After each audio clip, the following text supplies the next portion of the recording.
மனிதனின் பயணத்தில் விதி வழி துயரத்தில் தோன்றிடும் காயங்கள் ஆறுமோ?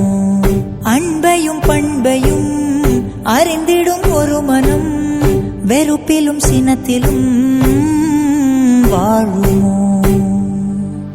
வெளிச்சத்தை தரும் என்ற ஏற்றிய தீபம் ஊர் முழுவதையும் எரித்து விட்டு தீயாயானதேனோ?